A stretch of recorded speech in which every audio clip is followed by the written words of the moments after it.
All righty. We are back from our brief intermission.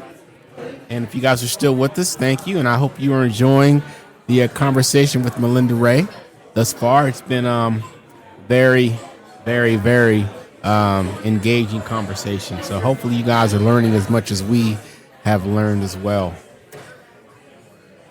Brandon, go ahead. Well, let's get the ball rolling on this next section. My question for you is, what's been the most rewarding event you've worked so far and why?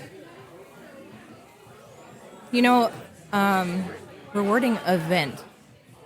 There was an event that right prior, a gentleman that used to be a tattoo artist here took his own life, and he had a son still up here, and we were able to raise a bunch of money to give to the son, and I would say that was definitely the most rewarding event emotionally.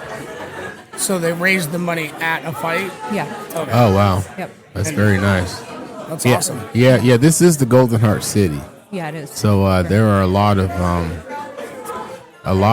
benevolent people within the Fairbanks community that do not have a problem helping out whenever they can. So it's so true. Yeah. So thank you, Fairbanks, for being who you are, and kudos. Are you good? Yeah, I'm good. Okay, all right then. So the last question of the official questions: where do you see the future of MMA production heading in the next 5 to 10 years within this area? I just see it growing, and part of that is my own passion behind it.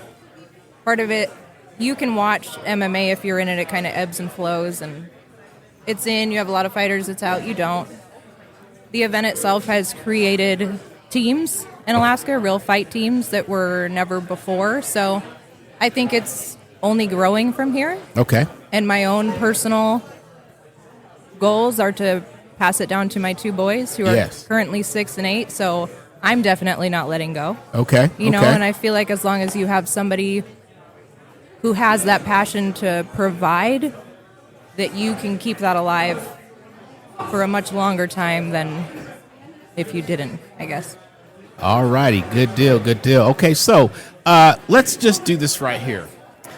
Let's just go strictly into the part where we start the free flow. How about we do that? Can we do that, Melinda? Let's do it. Okay, so this is where we're just gonna just get real nosy, and ask you some more intriguing questions, and hopefully we can keep this party going here for a few more minutes. But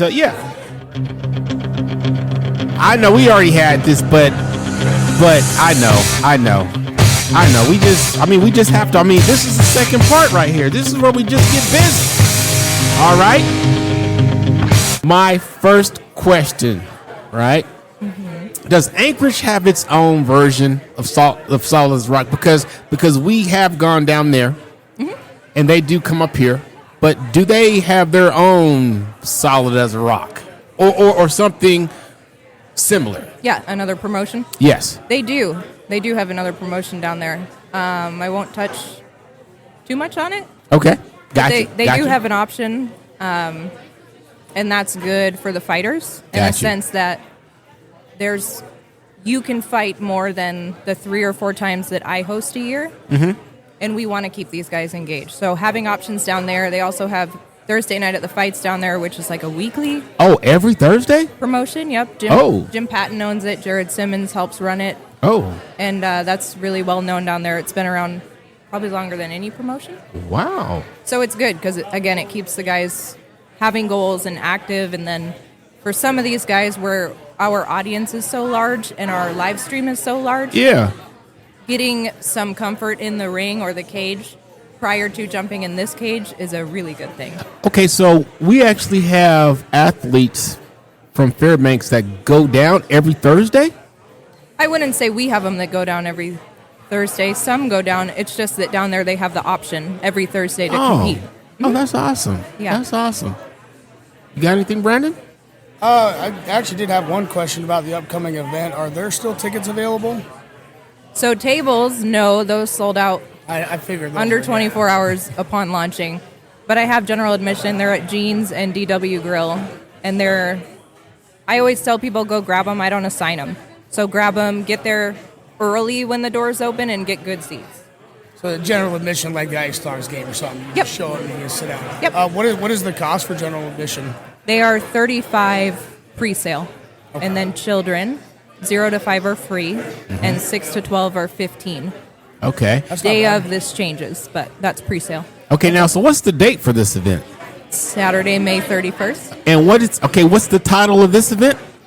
It's Solid as a Rock 28 Summer Bash, so it's a big summer-themed event, and Yeah, you've been, so yes. there's things on the tables. Yes. And, yeah. Yes. All right. Looking forward to it. I know I'm gonna cop my tickets from my girl Michaela. That's right. Yep.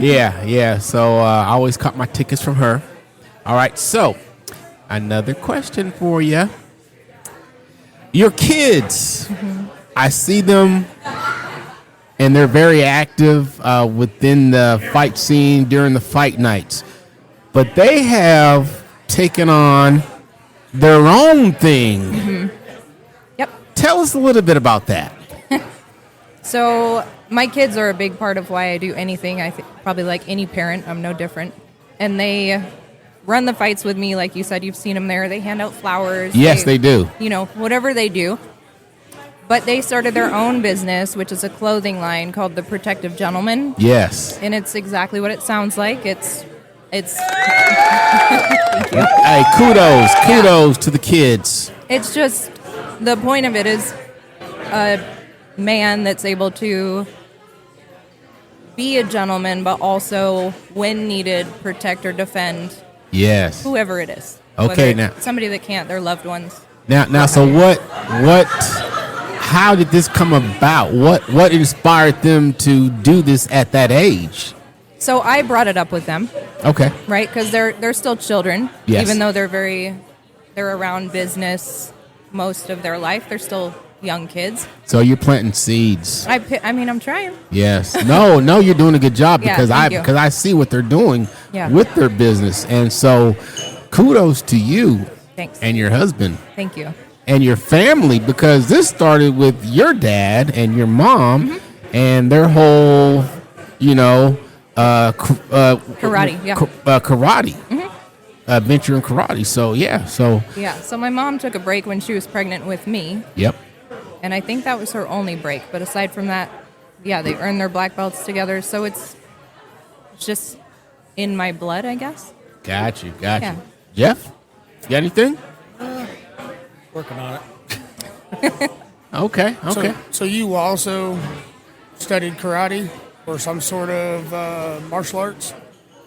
Not when I was a kid. So when I was a Okay. kid, my parents tried, but I didn't want to memorize kata. I was just like against that. I only wanted to punch or kick. I didn't want to be like in this strict regiment, Right. which is martial arts, right? Right. And then as I got older, I got into boxing, and I love boxing. That's actually how my husband and I met. He was supposed to be my coach. That didn't work. I still don't listen to him. So, and then I recently started in jiu-jitsu, Oh, really? and I love jiu-jitsu because Yeah. I'm very naturally aggressive, Yeah. but with no outlets for that, and I'm carrying myself, I think, more gently. But anyway, Yeah. I loved that, but I don't have time between my kids' sports and schedules to do that for myself right now. So Okay, so who?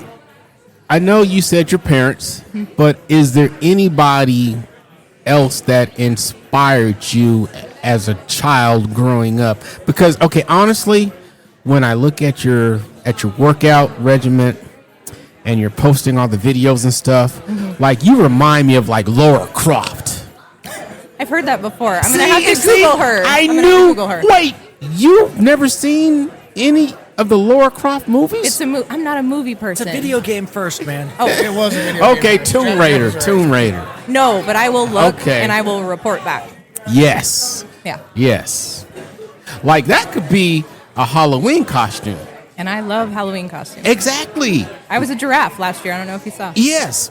I was there because I was a Jedi. Well, I'm always a Jedi. Right. So that's my Touche. thing. So I'm always a Jedi. So I don't change up. I just am what I am. All right, so I got one for you. Yeah. What's your opinion of the fighters? I've seen a couple videos where they just flop to their back and do the dead cockroach thing, trying to get the other fighter, trying to grapple with them. And I don't know if you've ever seen those, but they're the jiu-jitsu guys, and all they do is they lay on their back and they try to get the person to come down so they can try to do their stuff on them. I think it's just different fight styles. So there's jiu-jitsu guys that are just good off their back, and then there's guys that just pisses off. And I would assume that's what you're talking about. Oh, yeah. So it's just a different style. So it's, I guess, who gives up first? So if you were in the ring and you were an MMA fighter, what would be your style? I'm a striker. I would just want to stay on my feet. I always joke, it's not funny. Who listens to this? Is there an audience range? No, just whoever wants to join our podcast. I'm a striker, and I always used to joke that if somebody got me on the ground, I'd have to shoot them, right? Because I'm also pro Yeah, 2A. So yeah, exactly. Me too. yeah. Me too. And Jeff and Brandon. We got a whole family. Boom, exactly. Yeah, so that's what I always joked about. Stand-up's all I really know. My jiu-jitsu is so little, right, that I don't know. I'm Okay, just so- strong and stupid. Okay, so when you say you're jiu-jitsu, okay, what is your discipline then? Like were you have you ever been traditionally trained in a certain area? No, so I went to, well, yes and no.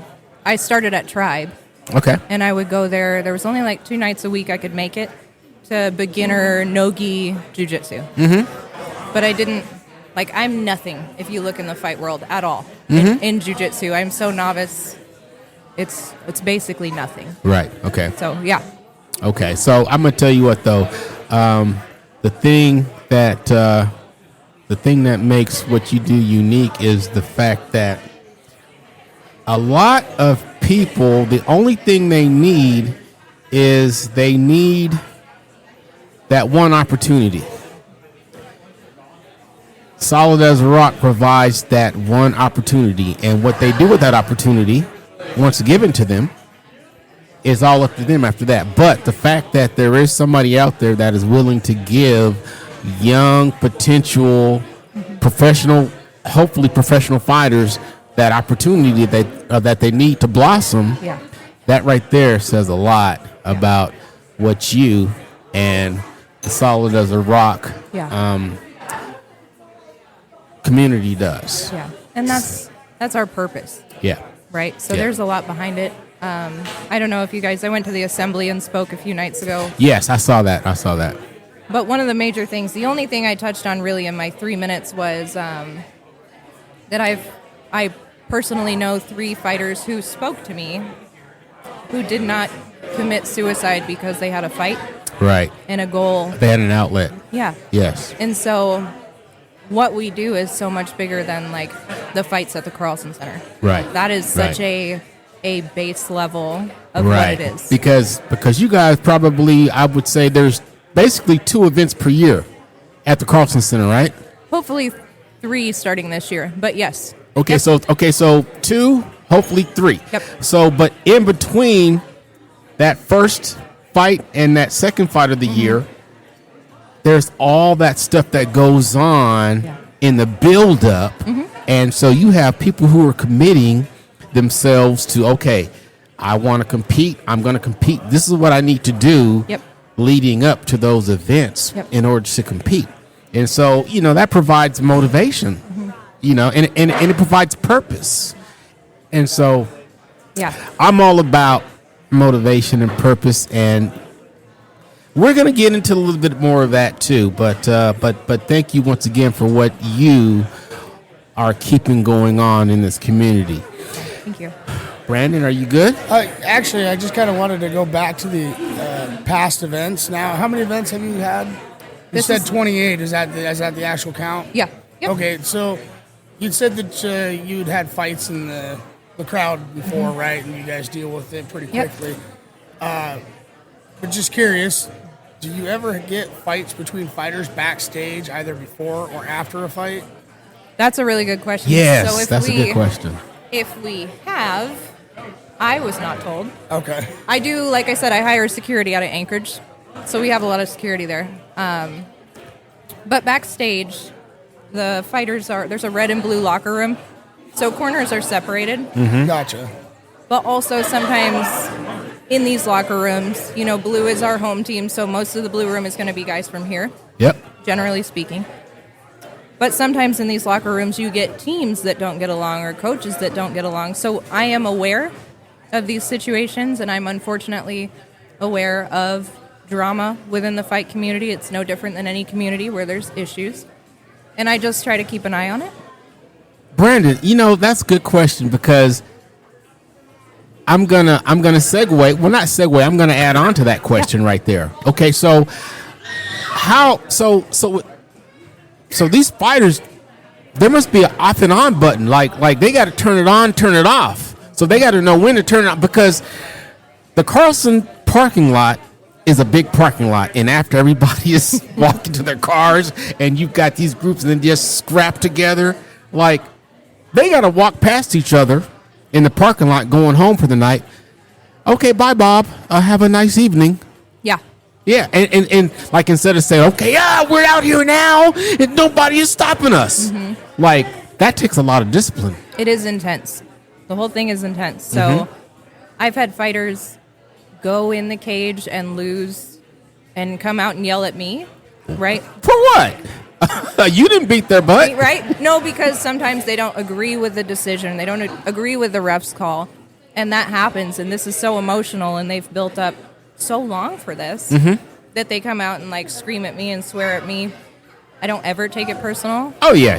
You can. Business is business. Well, and just because every time they've come back and they're like, I'm so sorry. Right. And I know you're in the height of your emotions. Right. I've seen men walk out of there crying. Yeah. I've seen every emotion you can imagine. Right.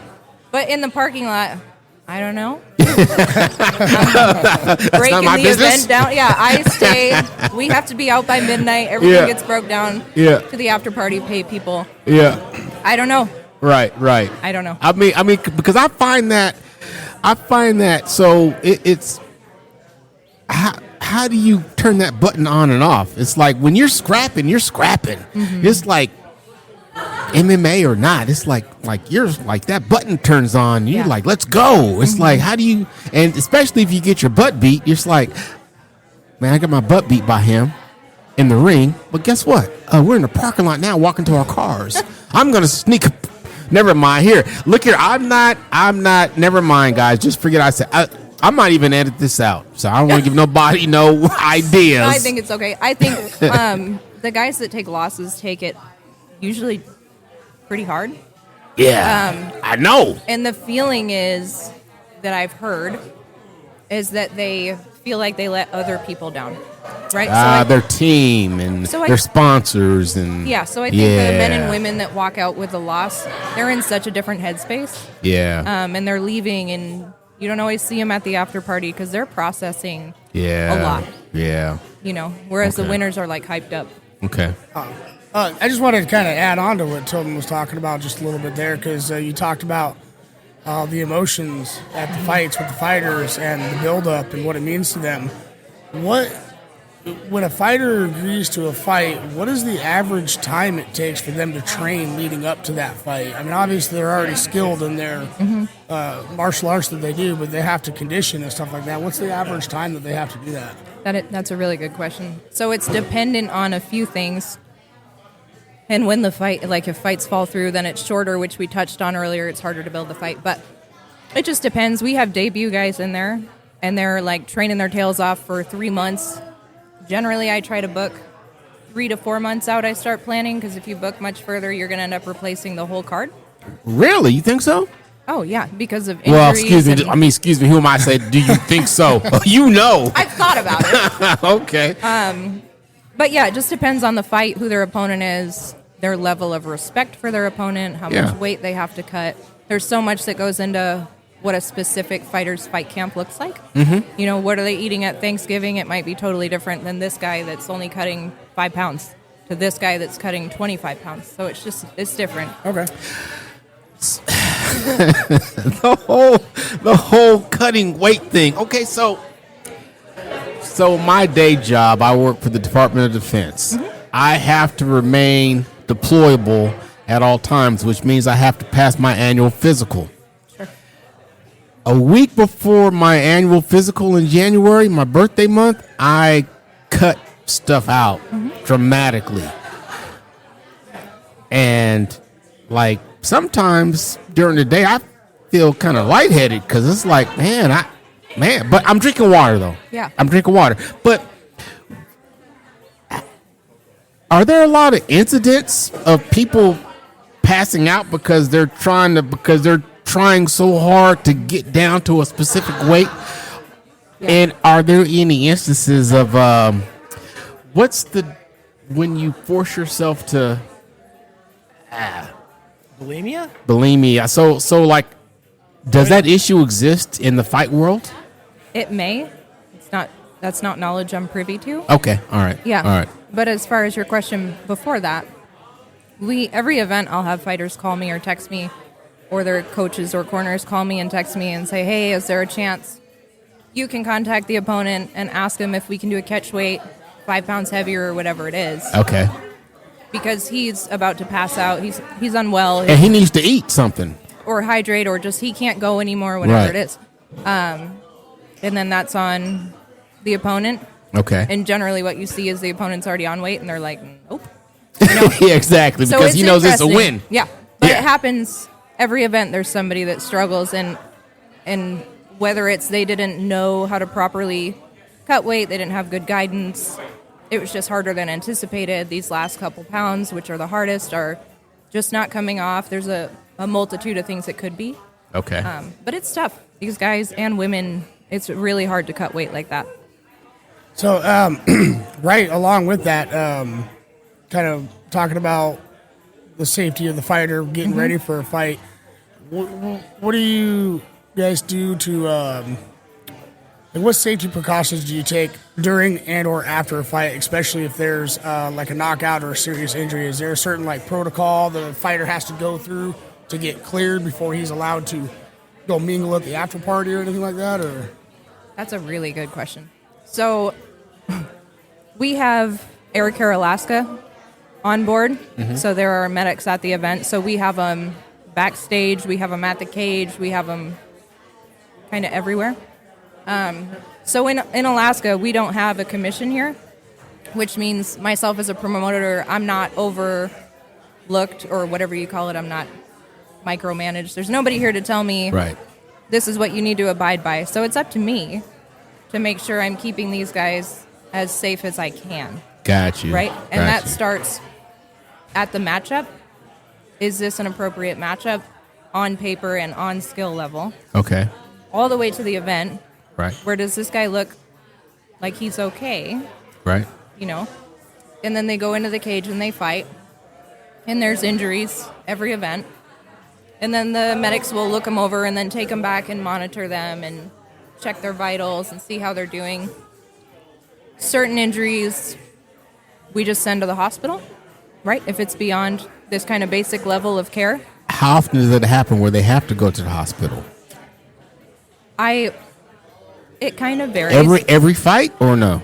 I wouldn't say every fight. Okay, No, we've okay, had good. like broken or fractured orbitals. Those guys have gone. We've had broken hands. We had a dislocated elbow last event. Right. So there's some. We've had obviously busted noses. It just depends. Depends on the event. Some of them, our last event was probably the most injuries I've seen. Okay. But to kind of, I'm off in the weeds here. No. That's what we do on this portion right here. We're just free flowing. Yeah, but I Flow. have the best medics, and I feel like out of the state promotions that our fighters are under the best care. okay. Yeah, and that's a priority to myself because these are someone's kids, you know. Oh, that's good. I'm glad you guys do that for them. Okay, so I was Jeff. gonna say, so like going back to the '80s, Mike Tyson's title fight, it was over in like 10 seconds. Everyone was pissed. Those happen. Have you ever had that for your headline match or just a match in general? Yeah. So that's one thing. Like people, a common question: when do the fights get over? And I'm like, man, I don't know. If it's 10 knockouts, pretty quick. Yeah, exactly. There's no way to know. We've had fights that have ended in a couple seconds with like a head kick. Mm-hmm. We've had title fights go all 5 rounds, make it to decision. And yeah, there's no way to really know. You think you have the best main card and the best, main event, and then it ends up being whether they just have this mutual respect for each other and they can't throw and they can't relax. Yeah. It happens. And then people are like, oh, the co-main should have been the main, and you're like, you see it in the UFC. Some of the cards you watch, you're like, this is a shit card. Yeah. And then other times you're like, dude, I would pay for that again. Exactly. So there's no way to really know. Okay. Glove weight. Because you host both boxing and MMA grappling fights. Yeah. Okay, so is there a particular, so you guys abide by the same, glove weight as, the actual professional fighters that you will see down in Vegas, right? So we go by just unified MMA rules. Okay. So our MMA gloves are 4-ounce gloves. Okay, 4-ounce gloves. Okay. Every time. Okay. Boxing fights, my standard is 16s. I have 16s on hand if guys need them. Okay. However, fighters can agree on, I want 12s, which is great for the audience, Ooh. right? Okay, cool. Ooh. And then any Ooh-wee. title fights, like this one right here is on the card, my 185 boxing champion. Yeah. They're going to be in 12. So I have, Ooh. they will use mine. I have some Venom championship gloves. So they're the same. Oh, they every don't get to time. bring their own gloves to your events. Most of them do. Okay. But for the titles, I'm just starting to keep it more unified. Got you. So there's no discrepancies. And if fighters bring their own gloves, so for non-title fights, they're checked over, right? Are they padded? What's going on here? And then they have to pass that. And if they don't, here's my gloves. You can use these and return them at the end. Okay. All Yeah. right. Anybody else have any questions? Brandon, Jeff? You want the song again? No. If you want to talk about songs, okay. So if you were to do a match, what would be your walk-in song? Yes. Boom. I like this question. I have so many, different... What's your hype song in the gym? Boy, I can't say that on here. You can. No, they're so inappropriate. Well, no, tell me. It Tell depends. us. It depends on my mood. Okay. But, oddly enough, there's 2 that I've thought about. I'm like, oh, I'd enter to this. Don't tell me it's going to be. So don't. No, never mind. I'm going to say it. I had a boxing match once scheduled for Solid as a Rock, and the girl backed out. Oh, for you? Mm-hmm. We would love to have seen that. And I would have loved to have seen that. But the girl backed out, but my song was Good Charlotte Riot Girl. Conveniently, my opponent's name was Brittany. And he says, she hates you, Brittany, so you better run for cover. It was so perfect. But I like that, and I like Chris Ledoux's This Cowboy's Hat. That's my favorite song. So. Got you. Yeah. Good question. You guys good to go? Yeah, I don't have anything else. Okay, Right now. so probably the last 2 questions. But the first question, this has been in the news here locally. It's been in the news locally a lot. I don't understand it. That's not my thing. I don't understand how budgets work and how monies work. But what will happen to Solid as a Rock if the Carlson Center really does close? Yeah, that is a good question, and obviously heavily on my mind. Mm-hmm. I'm already expanded to Anchorage, Yes. so I would just become Anchorage-based Really? because there's no other venue here that can host. So the Big Dipper? where the Ice Dogs play? Nope. No? That can't hold the capacity that the event needs. Oh, okay. And then they also, if I redid my business model, maybe, because there's no Jumbotron.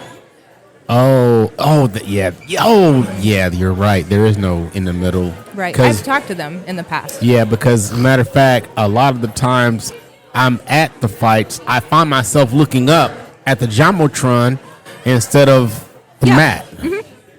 Yeah. So that's big because a lot of my Wow. sponsors get promoted up there. Yeah. And then I'd have to, What about the Patty Center? I don't know which one that is. Up at UAF. It's got less seating than the Yeah. Dipper. There's a Okay. reason By they about play at half. the Carlson Center. Gotcha. Okay. Well, yeah, Yeah. the Patty Center is where the basketball team and volleyball team plays. Oh, okay. Yeah, no. Okay. And then also logistically, my cage here folds up. The base of the cage folds up, and it's built into the trailer. Mm-hmm. So it's like a giant taco going down the road. That cannot fit into the Big Dipper's bay door. Oh, wow. So I'd have to go to Anchorage and haul my Anchorage cage here, Wow. and then bring it back and forth. Yeah. I don't know. I don't Wow. want to leave Fairbanks. Yeah. We need it. We don't we don't want you to leave Fairbanks. Yeah, thank Like, you. we need this. Wow. That is, so did they say when they're going to come to a decision? So they already voted, right? So Mary Sy was like 6-5 to shut down. Oh, shucks. And then Carlson Center was 4-5 to not shut down. And then Joy Community Center was, I don't know, but also not to shut down. So the issue comes in where, why are we even talking about this? Yeah, exactly. Why did we just renovate this for $10 million or whatever it was? Exactly. We just did the same thing with Mary Sy. Why are you giving the community hope and then dragging us back? Right. You know? But they just went through a major renovation project at the Carlson Center. For like 8 months. Yeah, so what was that all for? The arena, the ice. Yeah, Yeah, exactly. What was that all for? exactly. If you're investing into something, you're showing the community that you're That investing into that something. we're in, and we're Exactly. in for the long haul. Exactly. And so this brings me back to the suicide talk. I don't know how much time we have, but Oh no, we can As much flow. time as we need. okay. Yeah, we can flow. But we've touched on it that I'm married to a state trooper. I'm also a huge people lover. And I just know how bad it is here, the underbelly of Fairbanks, Yes, and all the people that don't have, an opportunity. yeah, and what Right. happens to those people and what happens to these children when they get older, and my kids when you've already taken sports and music out of schools Right. as of recently. What are you doing? You're going to kill our community. Right. So to take away more is such an astronomical hit to everybody. Gotcha. And you're going to see younger generations start to fail, whether it's drugs and addiction Yep. or death because of that, or we're just going to move out Right. because you're not providing us a reason to stay. Right. Exactly. Yeah. Exactly. And we have one of the highest suicide rates in the nation. Like, we just can't afford it. That was in the news yesterday and 2 days ago, as a matter of fact. Yeah. But it's per capita because of, I mean, the whole state of Alaska, 700,000 people. Right. And people are leaving more now than they have been in the past, which is unfortunate because Alaska has a lot to offer. We do. And, when I was first told that the Carlson Center is in jeopardy of closing, I'm like, whoa, that does not make any sense to me. So I read that article, and there was one thing that kind of stood out that didn't really sit right with me. Mm-hmm. And that one, I don't remember who said it, and I probably shouldn't say who anyways. I'm sure everybody's read the article, but they said the Carlson Center only curtails to a very specific crowd, which I really disagree because Yeah, it doesn't. you have hockey, you have the fights, you have the home shows, they do winter Outdoor soccer. show. Comic-Con. I mean, everything happens there. Right. I really don't see how they could say, oh, it's only curtailing to a specific group within the community, because it's not. It's not. And when you look at, for instance, KO Productions, and she does the outdoor show and Yes, that, exactly. there's so many local businesses Yes. Right. within that Yeah. that are like thriving because she provides that, because she can because the venue is the place she can provide it. Yeah. Look, consider moving to the Shoppers Forum. I'm just playing. I'm just playing. But that's the point, right? We can't. Exactly. You can't. No, That's crazy. The assembly meeting, I'd never been to one. I'm not a public speaker. Oh, but you did a good job, though. I watched that. Thank you. Yeah, I watched it. So you did a good job. Thank you. The passion in the room there was amazing. Whether it was for Mary Sy, the Carlson Center, the Joy Center, it was awesome to hear people speak and be like, hey, you can't take this from us, you know. And most people were pretty focused on, there's some good speakers here. Right. Budget, numbers, reconstruction, like all of these things. And I'm up there like, I love people. You know, totally different thing, but very real. Right. But it was right. it was cool to experience. You guys good? Yeah. You guys good? Okay, so what we're going to do, right, is we're going to leave and we're going to exit with one final question. If you've listened to any of our podcasts, you're going to know what this question is. If not, Throw it on me, Tilden. I got you this. got to be on your toes. Okay. What is your why? What is my why? For the business? Everything and anything in between. Whatever you want to say what your why is. I would say We want to know. in life, Yes. I just always want to do better and Yes. be better, and that's just amplified since children. Okay. You know, I would say overall that's definitely it. So that is your why. Mm-hmm. All right. So on that note, what we're going to do is we're going to end this episode. Before we do that, Oh, I saw the finger wave. okay. I think he wants the song. I mean, since you came on, Yeah. make sure you promote your next event one more time for the people that might have missed it earlier. Oh, thank you. Yeah, Solid as a Rock 28 Summer Bash is May 31st. It's Saturday night at the Carlson Center. It's family friendly. It's an amazing time. Yeah. Trust me, people of Fairbanks, North Star Borough, North Pole, Esther, I didn't forget you this time. If you want to have a good time, if you want to see some talented athletes doing their thing, please come out and enjoy a night at the fights at the Carlson Center. Let's keep the Carlson Center going, Absolutely. please. And my name is Tilden. I'm Jeff. And I'm Brandon. I'm Melinda. And this was 36 the podcast, and we are out. Podcast 36.